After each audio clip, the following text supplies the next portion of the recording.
Hello, good morning, and welcome to another episode of Baldur's Gate 3 builds, I think? I'm not sure what to call this, but third video in the series, so here we are.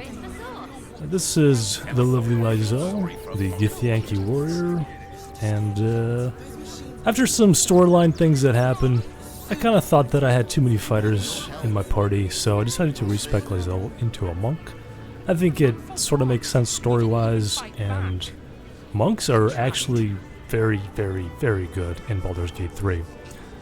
So, spoilers for a little bit of Act 3, very minor spoilers. You will see some items from Act 3 and so forth, so if you're not there yet, just be aware. And that's pretty much it. I'm going to show you a build for a monk that I didn't necessarily come up with myself. They're pretty much exactly identical builds on the internet, but this is just my take on it, and I am not level capped yet. I'm in Act 3, level 10 currently, I believe. Yeah, level 10, so this is still a work in progress, but it's so powerful, and it's just so kind of like over-the-top ridiculous that you don't even need to be level 12 to pretty much solo the game. And I will show you why. So let's take a walk, take a gander, and pick a fight. I'm gonna fast forward really quick to that. Right, so I'm more of an actions person, as I think Laezel would say. And let's get into that fight. Alright, so we're in a fight, and let's see, did I forget to do anything? I don't think so. I think I got everything here, so let's get started. Start with punch, and then let's do a flurry topple. And he's out. And he's out. And let's do another one. He is not out, but I am gonna run away. Alright, let's go.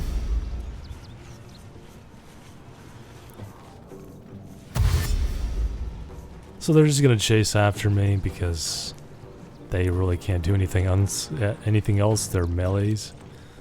And this guy's gonna try and do something, but... Alright. Well, you just earned yourself a punch in the face.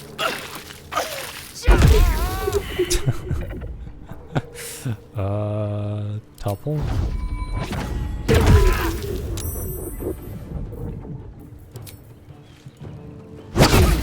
Ooh, he actually dodged. Alright. Alright. Done.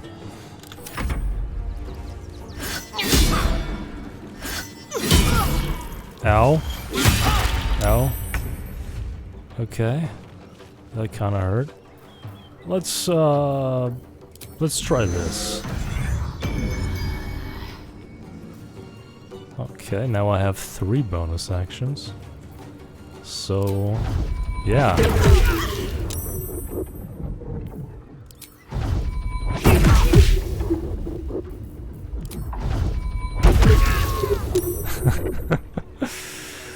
Yeah, so Laezel just absolutely annihilated 6 people. Or is it 4 people? 1, 2, 3, 4. So 4 people. Absolutely annihilated. Did take a little bit of damage, but that's to be expected in 1 versus several situation. These guys were level 8, so not super tough, but I am only level 10. But as you can see, this build does a ton of damage, and it has a lot of attacks. Laezel wasn't hasted or anything, so if she was hasted, she would be doing even more. Now let's take a look at what this build actually does, and check the combat log. So as you can see here, she's doing 22 bludgeoning. Oh no, that was... Yeah, that's her damage. So 22 plus 5. Okay, so the way it works is it's the basic 1d6 for a punch damage plus 5 strength modifier, because her strength is 20. Let me see here. Alright, so 21 strength. she has drank the potion of Hill Giant Strength. 18 Dexterity, which is just something she gets with her ability scores plus the Graceful Cloth, and 18 Wisdom. So the primary 3 stats are Strength, Dexterity, and Wisdom. In this particular build, I've dumped Strength to a 10, and then I've gotten it up to 21 with the Elixir. The only reason this actually matters is because I took Tavern Brawler as one of my feats, which allows me to add an extra 5 to damage. So calculation-wise, this is how it goes. There is the +5 from Strength, which is just expected because Strength is higher than my Dexterity for a monk. If Dexterity was higher, I would use Dexterity instead. And then it has the 2 Crushing Blows. That comes from these gloves here, the Gloves of Crushing. You don't need these gloves. They do give a +1 to unarmed attack rolls and +2 to bludgeoning damage. But there are other gloves you can use. These aren't necessary. It's just something I added because I thought they were cool. And let's see. The 4 Wisdom modifier comes from the boost of Uninhibited Kishigo. So whenever wearer deals additional damage... Okay, so unarmed strike, you deal additional damage equal to your Wisdom modifier, which is the reason why Wisdom is important to have a 20. Now, I don't have my last feat, but when I get there, I'll probably ACI it to 20. And then +5 Strength modifier, and that's from Tavern Brawler. So Tavern Brawler, in case you don't know what it does, it adds an extra Strength modifier to your unarmed, improvised weapons and thrown attacks. It also adds that modifier to attack rolls. So attack rolls and damage, essentially what it adds it to. Which means that for a monk, it's very hard to miss on their attacks. And if you look here, the attack was 2. So I rolled a 2 on the d20, +4 proficiency, +1 crushing, +1 crushing blows, +5 Tavern Brawler, and plus another 5 strength. So Tavern Brawler adds an extra +5, which is a huge, huge advantage. And then there's the radiant damage. That comes from the passive, which is Manifestation of Soul. You have 3 different manifestations. You can choose one of them. So it does an extra 1 to 6 radiant, 1d4 radiant. So 1d4 radiant plus wisdom. So it always adds the wisdom modifier. So like if everything is maxed out, you're doing +20 damage on each hit. That's crazy. That's nuts. That's a lot of damage. And that's guaranteed damage. There's no variance. Like there's no minimum or maximum. You're always doing at least 20 damage. In my case, if I fully spec this build with the 21 strength, that will be doing exactly +20 damage with the 2 from Gloves of Crushing. And plus the 1d6 and 1d4. So Radiant and Bludgeoning. Yeah, pretty crazy. And because you have these attacks here, the Flurry of Blows, you're doing like 6 attacks in a round with at least 20 damage each. Yeah, it's pretty nuts. That's pretty much the build. The way you make this work is you go Monk, at least Monk 6, Open Hand. Now, do you need to do Open Hand? Yes, because you get Wholeness of Body. This ability is awesome. Once per long rest, you can restore health, and you regain half your key points, and then you gain an extra bonus action for 3 turns. And your bonus actions is how you do your Flurry of Blows. Now, the reason I have 2 bonus actions is because I'm also level 4 Rogue. Do you need level 4 Rogue? Yes, you really do. It makes the build a lot stronger, and you don't really lose a whole lot. And you actually gain quite a bit, too. So, Rogues get an extra bonus action if they're the Thief subclass at level 3, which is what I picked for Laezel. You have also the Cunning actions. So normally, you have the Step of the Wind, Patient Defense, blah, blah, blah. Like, Step of the Wind allows you to disengage, and this allows you to dash, but you have to pay key points, and it uses a bonus action. Rogues actually get it for free. You don't have to pay anything. You just get it for free. So the disengage, cunning action, and dash are just better. They're just better than the Step of the Wind stuff. And you also get the cunning action hide. And if you start as a rogue, you can spec into stealth as well. So you get stealth, slay of hand, and you get expertise. it's just very, very good to start as a rogue versus starting as a monk.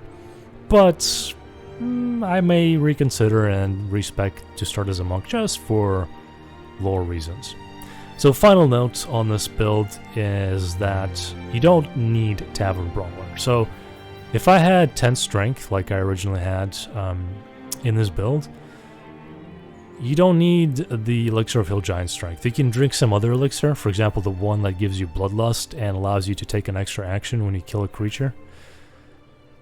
This just adds the Tavern Brawler bonus of 5 to every attack, but you're already getting the Wisdom bonus twice with the boots and the other thing, which was, what is it called?